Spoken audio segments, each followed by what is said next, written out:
Hi friends, कैसे हो सब? Okay, for a long time I've been thinking to share my charts through video format. तो finally giving it a first attempt. ठीक है, देखते कैसा जाता है यार. अच्छा रहा, सपोर्ट मिला तो आगे और शेयर करेंगे, नहीं तो इसको फर्स्ट को ही लास्ट कर देंगे, है ना. तो टू स्टार्ट विद एक निफ्टी का चार्ट पकड़ा है मैंने. और लास्ट ईयर मैंने फेब में एक ट्वीट किया था कि Nifty can probably hit 25,000 in year 2023. और फिर नीचे कमेंट्स में लिखा भी था कि शायद 2024 भी हो सकता है, क्योंकि टाइम्स थोड़ा ऊपर नीचे प्ले अगेन वो सब लास्ट पहले पुराने चार्ट पढ़ के कितने टाइम में वो रिटर्न्स आए उस तरीके से मैंने देखा था. बट अगेन बहुत सारे फैक्टर्स पे प्ले कर जाते हैं. तो 2023 आप पकड़ के चलो या 2024 स्टार्टिंग, तो ये था. सही गलत तो देखो बाद की बात है, पर पहले मैं ये बताना चाहता हूँ कि that was not a fluke. कोई वो नहीं है, मतलब कोई तुक्केबाजी नहीं थी या हवा में बात नहीं कर रहा है या कोई अटेंशन सीख करने की कोशिश नहीं थी कि एक ऐसा निफ्टी 25,000 30,000 का ट्वीट कर दिया, फॉलोअर्स मिल जाएंगे, लाइक्स मिल जाएगा. वो उस तरीके का कुछ भी अटैम्प्ट नहीं था. बहुत सिंपल, बहुत बेसिक ट्रेंड लाइंस है जो मैं खुद फॉलो करता हूँ, ठीक है, और वही आपके साथ अभी शेयर कर रहा हूँ, है ना. और मैंने एक्चुअली ट्राई किया था वो शेयर करने का थ्रू अ ट्वीट, लेकिन फिर बाद में कंटिन्यू लेटर करके छोड़ दिया उसको, क्योंकि बहुत बोरिंग हो जाता है, बहुत लंबा उसमें करना पड़ता है. अभी मैं बहुत सिंपल कर रहा हूँ, I keep it very simple. मैं डूडल के अलावा कुछ यूज़ भी नहीं करूँगा, है, और अपने फ़ोन पे ही कर रहा हूँ.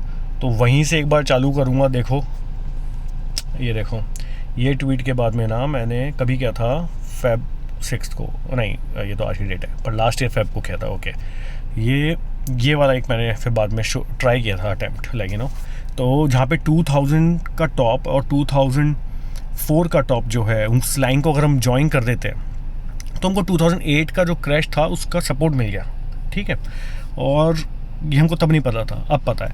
फिर वैसे ही 2008 का जो टॉप है और 2011 का जो टॉप है, उसको अगर हमने ज्वाइन कर दिया तो हमको आगे आने वाले जो डिप्स थे, क्रैश थे, उनका अप्रॉक्सीमेट सपोर्ट मिल गया था, ठीक है ना. जैसे 2006 में जो आया उसका मिल गया, फिर ये 2020 में जो क्रैश आया उसका भी एक अप्रॉक्सीमेट हमको सपोर्ट मिल गया था. तो उसको अगर हम वहीं से ही एक बार शुरू करें, प्लीज़ बेयर विथ मी. अगर थोड़ा मैं इसको एक रफ हाथ चलाऊँगा, है ना, मैं कुछ ज़्यादा इस पर यूज़ करूँगा नहीं. मैं मोस्टली ये एलियट वेव्स और बाकी सब चीज़ें यूज़ नहीं करता, चाहे स्टॉक्स के भी चार्ट्स देखूँ. मैं मोस्टली ब्रेकआउट्स देखता हूँ. Trends, channels, trend lines, channels, ये channel breakouts are the best. वो बहुत ईजी टू कैच होते हैं और उनके जो लॉन्ग टर्म जो होते हैं मूव्स, वो काफ़ी अच्छे होते हैं. जितना लंबा चैनल होगा आप आगे लॉन्ग टर्म मूव्स उतना ही अच्छा एक्सपेक्ट कर सकते हो, ठीक है ना. यहाँ पे आपको कुछ पहले की हिस्ट्री दिखाता हूँ. इस पर पहले तो वहाँ आ जाते हैं जहाँ हमने शुरू किया था. तो हमने ये वाले 2 टॉप जोड़े थे, करेक्ट. ये 2 टॉप जोड़े थे. ये देखो लो आ गया उसका, 2008 का लो मिल गया हमको, करेक्ट, है ना. फिर उसके बाद हमने ये वाले 2 टॉप जोड़े, इसको भी जोड़ देते. अरे यार एक सेकेंड, इसको बंद करो, चालू करो. हाँ, ये देखो, इसको भी जोड़ दिया, करेक्ट. आ जाओ, ये वही एज इट इज़ वही आ गया. 2000 का टॉप, 2004 का टॉप, ठीक है, और आगे के टॉप्स जोड़े मैंने, आगे के सपोर्ट मिल गए. अब यहाँ ना इसके अलावा एक और चीज़ हो रही है, मतलब वो टॉप और सपोर्ट तो एक अलग बात है, यहाँ पे चैनल भी बना है. ये एक चैनल अपने आप में बना है और एक चैनल सबसे नीचे बॉटम में भी बना है, वो दिखाता हूँ आपको. ये देखो, sorry if I am fast, but ऐसा ही मेरा सब कुछ थोड़ा शॉर्ट ही रहता है और सिंपल. यहाँ देखो, इसको भी अगर मैं ज्वाइन कर दूँ ना तो ये एक चैनल बन गया है, ठीक है ना. अभी इस चैनल से जब निफ्टी ने ब्रेकआउट लिया था, यहाँ किस लेवल पे, 2100 के लेवल पे. ओके, कहाँ गया था निफ्टी आया यहाँ 63-6400 के आसपास आया था. ओके, यहाँ आया निफ्टी. एक रीटेस्ट यहाँ ट्राई करने की कोशिश की थी, जैसा कि अभी आगे भी देखना. तो हुआ था, एक डिप आया था, पर वो रीटेस्ट पूरा नहीं हुआ. पर निफ्टी ने कितने 200% के गेंस दिए थे, करेक्ट. फिर उसके बाद आगे ये जो चैनल बन गया, अब एक चैनल ये बन चुका है, ठीक है ना. ये एक चैनल बना है. अच्छा, पैटर्न देखो आप पहले, यहाँ पैटर्न देखो, ये देखो, आया, कॉन्ट्रैक्शन हुआ, ब्रेकआउट हुआ, करेक्ट. इधर भी यही हुआ, ये देखो, आया, कॉन्ट्रैक्शन हुआ, एक और छोटा कॉन्ट्रैक्शन हुआ, ब्रेकआउट हुआ. स्टॉक्स में भी यही होता है, जो चार्ट जानते हैं वो जानते हैं. ठीक है, यहाँ भी चैनल, नीचे भी एक चैनल ब्रेकआउट हुआ, ऊपर भी एक चैनल ब्रेकआउट हुआ है, यहाँ एक चैनल ब्रेकआउट हुआ है, यहाँ एक चैनल ब्रेकआउट हुआ है, यहाँ हुआ तो 200% की गेंस आए थे हमको। ओके, यहाँ हुआ तो भी हमको अच्छे खासे गेंस आए हैं। अभी दिखाता हूँ आपको, ये देखो अभी ब्रेकआउट कहाँ से हुआ है, 6800 से, 6800 से ब्रेकआउट हुआ, कहाँ गया, ओके 91 गया, फिर रीटेस्ट किया, लॉन्ग टर्म में इसने एक अच्छा वो दिया, तो डबल इसका पकड़ी चलो ऑलमोस्ट, ठीक है ना। तो ये देखो ऑलमोस्ट 100% गेंस थे इसके। अब आप बोलोगे इसका 25,000 से क्या लेना देना है, तो चैनल सारे हॉरिजॉन्टल नहीं बनते, स्ट्रेट नहीं बनते, और भी बनते हैं। तो अगर मैं एक बार ये सब हटा दूँ, है ना, पर आप ये पैटर्न देख लो कैसे उसने नीचे गया, कॉन्ट्रैक्शन हुआ, फिर कॉन्ट्रैक्शन हुआ और फिर ब्रेकआउट दिया। वैसे सेम यहाँ पे भी था, नीचे गया, कॉन्ट्रैक्शन हुआ, ऊपर वाली लाइन के पास जब उसको बार बार अटैम्प्ट करे ब्रेक करने का, तो मतलब ब्रेकआउट होने वाला है, फिर ब्रेकआउट दिया, करेक्ट। अभी इसको एक बार सब कुछ क्लीन कर देता हूँ मैं, और आपको एक थर्ड चैनल और दिखाता हूँ, है ना।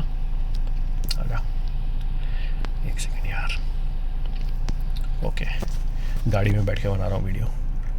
ओके, ये आया, बहुत ही क्लीन चैनल है। इससे सिंपल कुछ हो सकता है, इससे सिंपल कुछ हो सकता है।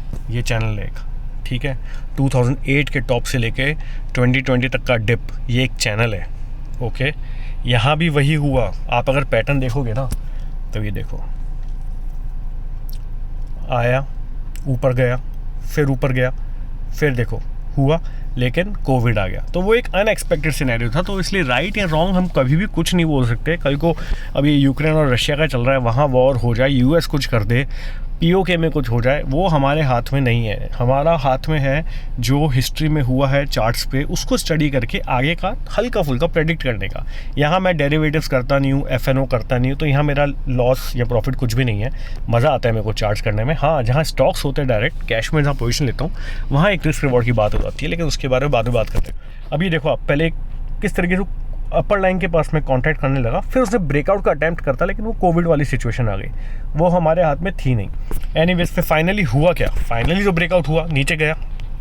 देखो अगर इसको थोड़ा ऊपर भी कर दोगे ना, अगर आप एक दूसरी लाइन भी बनाओगे, रुको तो भी दिखाता हूँ। आप बोलोगे कि यार ये तो कोविड की लाइन आ गई तो ये चैनल बन गया, ऐसा नहीं है बॉस। रुको आपको दिखाता हूँ, इसको थोड़ा लंबा करो, है ना, और एक चैनल आप इधर भी बनता है वो, ये देखो ऐसा नहीं है, वो यहाँ के लो पकड़े और यहाँ के लो पकड़े, ठीक है, तो भी आप अगर लाइन खींचते तो भी वो रफली वहीं आके मिलता, वहीं आके मिलता, इस जगह पे है यहाँ, ठीक है।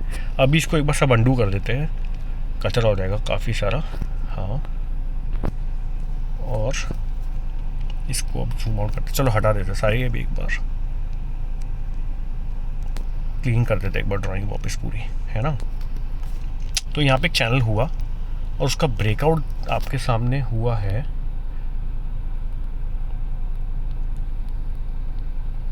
ठीक है, इसका ब्रेकआउट हुआ है यहाँ, और हमने लास्ट देखा है मिनिमम 100% तो होता ही है, ठीक है।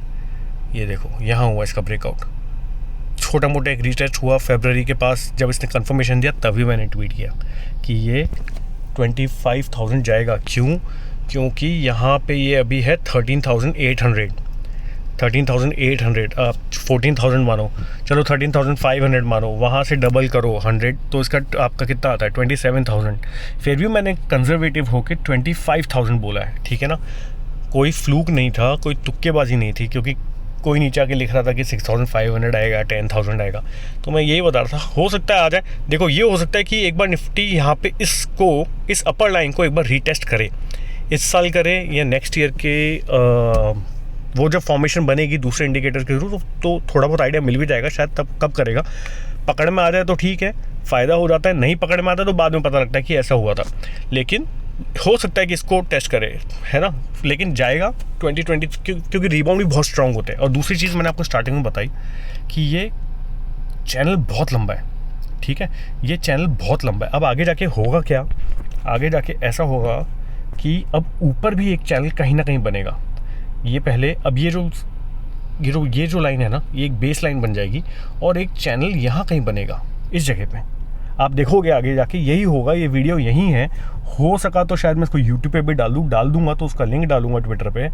प्लीज़ सपोर्ट करना, ओके। अगर आप सपोर्ट करोगे तो मैं स्टॉक्स के भी ऐसे ही बहुत सिंपल तरीके से बिल्कुल लॉजिकली आपको एक्सप्लेन करूँगा चार्ट्स पे कि क्यों मैं बोलता हूँ कि ब्रेकआउट होने वाला है या हो सकता है, या क्यों किसी स्टॉक में बेयरिश हूँ, ठीक है।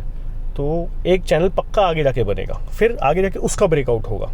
पास्ट में भी यही हुआ है। अच्छा, अब जो 100% है ये मैंने पास्ट से ही देखा है ना हर बार, क्योंकि अगर 6 साल के जो उनके चैनल हैं निफ्टी के, जब वो ब्रेकआउट होते हैं तो निफ्टी ने 200 और 100% का गेन दिया। ये तो बहुत लंबा चैनल है, यहाँ लॉन्ग टर्म में वो 100% जो होता है 3 साल के पीरियड में बड़ी चीज़ नहीं होती, ये पता है हमको, है ना। तो चलो इसको हटा देते हैं। बहुत सारे लोग होते हैं जो बोलते हैं कि यार जो चार्ट्स को बहुत ज़्यादा अंडर एस्टिमेट करते हैं। देखो, ये charting is all about risk reward. Again मैंने अभी 2 मिनट पहले बोला कि रिस्क रिवॉर्ड जो है इस निफ्टी में नहीं काम आता तब तक जब तक कि आप FNO या डेरिवेटिव मतलब उसमें ट्रेड नहीं कर रहे हो उस सेक्शन में, ठीक है। रिस्क रिवॉर्ड सिर्फ तब होता है जब आप स्टॉक्स में कैश में पोजीशन ले रहे हो या इंट्राडे कर रहे हो, उस तरीके से आप पोजीशन ले रहे हो। निफ्टी में मैं नहीं लेता तो कोई रिस्क रिवॉर्ड नहीं है। हाँ, पर मैं एक आपको आइडिया दे रहा हूँ कि charting is all about risk reward, ठीक है। When we talk about stocks and probability of the move, तो अगर प्रोबेबिलिटी आपके हित में जाती है तो आपका कितना रिवॉर्ड होगा, अगेंस्ट जाती है तो कितना रिस्क होगा, वही है। It's almost same like fundamental analysis, 100% नहीं तो थोड़ा बहुत। क्यों? क्योंकि वहाँ पे भी तो आप अजम्पशन ही करते हो ना। जब आप कंपनी कोई पढ़ते हो तो आप क्या देखते हो कंपनी के बारे में, उसका बैकग्राउंड चेक करते हो, उसकी हिस्ट्री चेक करते हो कि नहीं करते, कहाँ से शुरू हुई थी, देखते हो ना। चार्ट्स में भी हम यही करते हैं, हम पीछे हिस्ट्री देखते हैं। गाड़ी चलाते हो तो रियर व्यू मिरर यूज़ करते हो ना पीछे देखने के लिए क्या हो रहा है ना। तो वो पीछे हम देखते हैं भाई पीछे क्या हुआ है, फिर उसके हिसाब से आगे चलते हैं, फिर आगे काम करते हैं। सेम हम फंडामेंटल में ऑलमोस्ट सेम करते हैं। ये जो है ये एक इंडिकेटर है, जो पीछे जो हिस्ट्री में जो चार्ट में हो चुका है ये इंडिकेटर्स है, ठीक है। और जैसे जब हम फंडामेंटल एनालिसिस करते हैं तो ROE क्या होता है, ROE भी एक तरीके का इंडिकेटर होता है, एक लैगिंग इंडिकेटर है। जब आपकी ROE जो होती है, जब अगर 8 या 10 की है, कोई स्टॉक को हाथ लगाता है, नहीं लगाता। उस टाइम पे रियल इंडिकेटर्स क्या होता है, आपके ग्रोथ ट्रिगर्स, सॉरी, ठीक है ना। तो जो आपके ट्रिगर्स होते हैं वो होते हैं आपके रियल इंडिकेटर्स, तो करेक्ट। जब ROE और ROCE आपकी 20-25 हो चुकी है ऑलमोस्ट, वो तो दुनिया को पता है हो चुकी है। तो आदमी तो सही काम वो करता है ना जो पहले ट्रिगर्स मालूम कर लेता है। जब ROE 10 होती है, 12 होती है, 13 होती है, फिर जब ऊपर जाती है तब तो सबको पता है अब चल चुकी है, ठीक है। तो ऐसे ही इसमें भी स्टॉक्स में भी चार्ट्स पे पैसा वो बनाता है जो पहले का देख के आगे की मूव समझ लेता है। ब्रेकआउट आने के बाद में जो भीड़ आती है वही भीड़ फिर पीछे पार्टी में रह जाती है और लोग पैसा बना के निकल लेते हैं, ओके। तो इतना मतलब अंडर एस्टिमेट नहीं करना चाहिए चार्ट्स को। दोनों टेक्निकल्स और फंडामेंटल्स एक ही सिक्के के 2 पहलू है, तो दोनों को इक्वल वेट तो देता हूँ मैं तो देता हूँ, ओके। इनफैक्ट मैं फर्स्ट पोजीशन जो अपनी लेता हूँ पहले टेक्निकल्स ही देखता हूँ चार्ट, क्योंकि बहुत बार ऐसा होता है अच्छे से अच्छी फंडामेंटल कंपनी वाली, अभी ITC ले लो, लेकिन वो अगर चार्ट्स पे बुलिश नहीं है तो नहीं होगी, है ना। और कभी कभी ऐसा भी होता है जैसे IDFC फर्स्ट में हुआ है कि चार्ट लगता है बुलिश है, हो रहा है, नहीं होता तो नहीं होता। तो एनीवेज वो सही गलत बहुत बात की बात है। पहला ये है आपका थीसिस सही है क्या, ठीक है ना। तो यहाँ मैंने आपको 2 हॉरिजॉन्टल चैनल दिखाए हैं और ये तीसरा जो दिखाया है ये बहुत बड़ा ब्रेकआउट है निफ्टी का। ये जो लोग टीवी पे बोल रहे हैं mother of all bull rally और मेगा बुल रन, ये वाकई में बहुत बड़ा ब्रेकआउट है। ये रीटेस्ट हो सकता है पक्का, ठीक है ना। 14,500 के आसपास रीटेस्ट हो सकता है, लेकिन ये जब रिबाउंड करेगा तो ये और अच्छा रिबाउंड करेगा।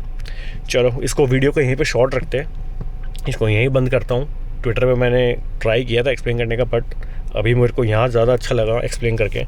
और सपोर्ट करोगे तो मैं शेयर करता रहूँगा और चार्ट्स वीकली 2-3 चार्ट्स निकालता रहूँगा, या 1-2 चार्ट्स तो पक्का निकालूंगा, टाइम निकालूंगा, इसको यहीं शेयर करूँगा, ठीक है।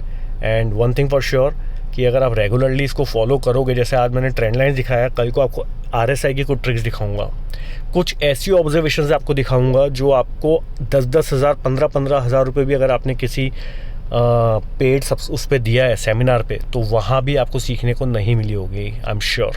और बहुत छोटी होगी, बहुत छोटी, ठीक है ना। एक तो मैं आपको 1-2 तो मैं शायद आपको नेक्स्ट वीडियो में दिखा दूँगा, ओके। तो इसको यूट्यूब पे अगर डाल रहा हूँ तो प्लीज़ इसको लाइक कर देना, सब्सक्राइब कर देना, और फिर देखते हैं फिर आगे कैसे जाता है। ओके गाइस, चलो, थैंक यू।